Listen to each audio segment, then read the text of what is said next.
Hello guys, welcome to my channel Vijay skill. 10 কিন্তু 20 তারিখের listing date এবং 20 তারিখের ঠিক সন্ধ্যা 6টার পর আমরা সেল দিতে পারবো। কিন্তু এই যে তারিখটা এটা কিন্তু পরিবর্তন করা হলো এবং এই জায়গায় যে উইথড্র অপশনটা সেখানে এক্সচেঞ্জ যে বিষয়টা ছিল, এক্সচেঞ্জে কিন্তু আগে বাইবিট ছিল, পরবর্তীতে বিটগেট অ্যাড করা হয়েছে এবং তার আগে থেকে কিন্তু ওকে ছিল, কিন্তু নতুন করে get.io পর্যন্ত সেখানে অ্যাড করা হয়েছে। অর্থাৎ শুধুমাত্র এক্সচেঞ্জারগুলো ওখানে অ্যাড করা হচ্ছে, যার কারণে আপনার কোনো রকম কোনো গ্যাস পে লাগবে না। আপনি যদি উইথড্র করে না থেকে থাকেন তাহলে অবশ্যই বাইবিট এবং বিটগেট এবং get.io নতুন নতুন এক্সচেঞ্জার অ্যাড করা হয়েছে, সেগুলোতে অবশ্যই আপনি ট্রান্সফার করার চেষ্টা করবেন। সেক্ষেত্রে বাইবিট, get.io এই যে এক্সচেঞ্জারগুলো আছে এবং বিটগেট, এগুলো অবশ্যই আপনি কেওয়াইসিটা কমপ্লিট করে রাখবেন। অর্থাৎ একই এনআইডি কার্ড দিয়ে আপনি get.io, বাইবিট, বিটগেট তিনটাতে কেওয়াইসি ভেরিফাই করতে পারবেন। যদি আপনার তিনটা অ্যাকাউন্ট থেকে থাকে তাহলে এভাবে তিনটাতে ট্রান্সফার করে নিতে পারেন। এটা কিন্তু আপাতত আমাদের গুড নিউজ। কিন্তু 20 তারিখে যে আর আমরা সেল দিতে পারবো না এবং তাদের বিশেষ কিছু আপডেট আসছে, সেই বিষয়টা দেখে নিব। তবে এক্ষেত্রে তার আগে বলে নিতে চাই, যেহেতু এক্সচেঞ্জারগুলোতেই ট্রান্সফার করা যাবে, যার জন্য যারা এখনো ওয়েট করে আছেন টন কিপারের অপেক্ষা করবেন, যেহেতু এক্সচেঞ্জারগুলো প্রচুর পরিমাণে অ্যাভেলেবেল হয়ে গেছে। ভাই আমি তো অলরেডি টেলিগ্রাম ওয়ালেটে ট্রান্সফার করে ফেলছি, তাহলে অপেক্ষা করেন ভাই, সেক্ষেত্রেও টেনশনের কোনো কিছু নাই। আপনি শুধুমাত্র যেহেতু লিস্টিং ডেট চেঞ্জ হয়েছে তার আগেই অবশ্যই শুধুমাত্র আপনি গ্যাস ফিটা রেডি করে রাখবেন, যেহেতু এক্সচেঞ্জারগুলোতেই আপনাকে কয়েনটা ট্রান্সফার করতে হবে এবং এক্সচেঞ্জারেই আপনাকে কয়েনটা সেল করতে হবে। তো গাইস, ডিপোজিট ডক্স অর্থাৎ এক্সচেঞ্জে যখন ক্লিক করবেন, OKX, বাইবিট, বিটগেট এবং get.io এইরকম যে এক্সচেঞ্জগুলো এগুলো কিন্তু দেখতে পারবেন। OKX আমাদের বাংলাদেশিদের জন্য না, বাইবিট, বিটগেট, get.io অবশ্যই এই তিনটে এক্সচেঞ্জারেই ট্রান্সফার করবেন যদি এখনো না করে থাকেন। আর অলরেডি আপনার সমস্ত কয়েন ট্রান্সফার করে যদি ফেলছেন সমস্ত অ্যাকাউন্টে, তাহলে এই ক্ষেত্রে আর টেনশনের কোনো কিছু নেই, আপনি শুধুমাত্র অপেক্ষা করেন। চলুন দেখে নেওয়া যাক তাদের যে নতুন আপডেটটা এবং কবে আমরা এখন নতুনভাবে সেল দিতে পারবো, কতদিন আরো অপেক্ষা করতে হবে। এই জায়গায় তারা আমাদের বলছে যে 6 মিলিয়ন ইউজার তাদের ভেরিফাইড ট্রান্সফার করা হচ্ছে, যেটা ক্রিপ্টোতে এর আগে এইভাবে ঘটে নাই। তো এই জায়গায় তারা একটা ক্লিয়ার অপশন আমাদের বলে দিছে, we decide to add more withdrawal option and extended to claim period so everyone will have enough time।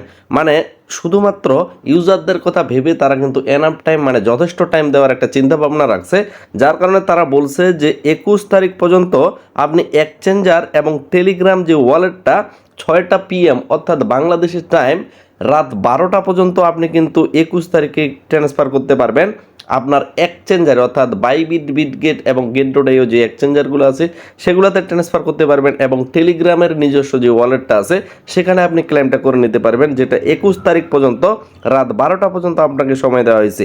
এবং নন কাস্টোডিয়াল অর্থাৎ টেলিগ্রাম বাদে আপনি যে টন কিপারে যদি ট্রান্সফারের চিন্তা ভাবনায় থাকেন, সেক্ষেত্রে আপনাকে 23 তারিখ পর্যন্ত অপেক্ষা করা লাগবে, দুপুর 2টা পর্যন্ত। অর্থাৎ দুপুর 2টা পর্যন্ত আপনি কিন্তু এখানে অপেক্ষা করতে হবে, তারপরে আপনি কিন্তু এটা ট্রান্সফার করতে পারবেন টন কিপার ওয়ালেটে 23 তারিখ। তাও 23 তারিখে, 23 তারিখের আগে কিন্তু না, 23 তারিখ দুপুর 2টার পর আপনি এই বিষয়টা ট্রান্সফার করতে পারবেন। এবং TGE এবং লিস্টিং বিষয়ে তারা যতটুকু বললো যে এখন 23 তারিখে লিস্টিং হবে, যেখানে আমাদের বলা হয়েছিল যে 20 তারিখে লিস্টিং হবে, 20 তারিখে আমরা সেল দিতে পারবো, সেখানে তারা বলতেছে এখন কিন্তু আপনি ওই জায়গায় আর সেল দিতে পারবেন না, এখন আপনাকে অপেক্ষা করতে হবে 23 তারিখ পর্যন্ত।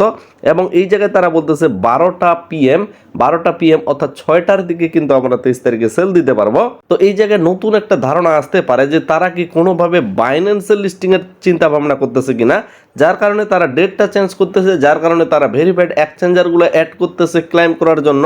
তো সেক্ষেত্রে কোনো না কোনোভাবে একটা সন্দেহ থেকে যায় যে বাইন্যান্সে পর্যন্ত কিন্তু লিস্টিং হইতে পারে। তো আজকে 19 তারিখ, এক্সচেঞ্জারে আপনি সর্বশেষ 21 তারিখ পর্যন্ত কয়েন ট্রান্সফার করতে পারবেন। যদি এখন পর্যন্ত কোনো ব্যক্তি কয়েন ট্রান্সফার বা ক্লেম করেন নাই, সেটা টেলিগ্রাম ওয়ালেট হোক বা আপনার কোনো এক্সচেঞ্জারে হোক, আপনি আরও একটা দিন অপেক্ষা করতে পারেন যে বাইন্যান্সে কোনো কারণে তারা লিস্টিং করতেছে কিনা। তো বাইন্যান্সের বিষয়টা আসলে কেন আসতেছে, বাইন্যান্সে কিন্তু তারা নোট কয়েনটাকে লিস্টিং করেছিল এবং অনেকেই বলতেছেন যে লান্স পুল এবং লান্স প্যাডের মাধ্যমে কোনো কয়েন বাইন্যান্সে লিস্টিং হয়। কেন ভাই, তার পাশেও কিন্তু আলাদাভাবেও কয়েন লিস্টিং হয়। এমন এমন কয়েন আছে যেগুলো লিস্টেড কয়েন, অন্যান্য এক্সচেঞ্জারে সেই কয়েনটা তো লিস্টিং করায় বাইন্যান্স, তাই না? তো এরকমও একটা সম্ভাবনা আছে যে বাইন্যান্সের লিস্টিংয়ের যদি চিন্তা ভাবনা চলে থাকে, সেটা কিন্তু আরও আমাদের জন্য গুড নিউজ। সেক্ষেত্রে আরও আমরা 2টা দিন অপেক্ষা করতে পারবো আমাদের কোনো করার নেই, যেহেতু 20 তারিখে লিস্টিং হওয়ার কথা, এখন 23 তারিখ।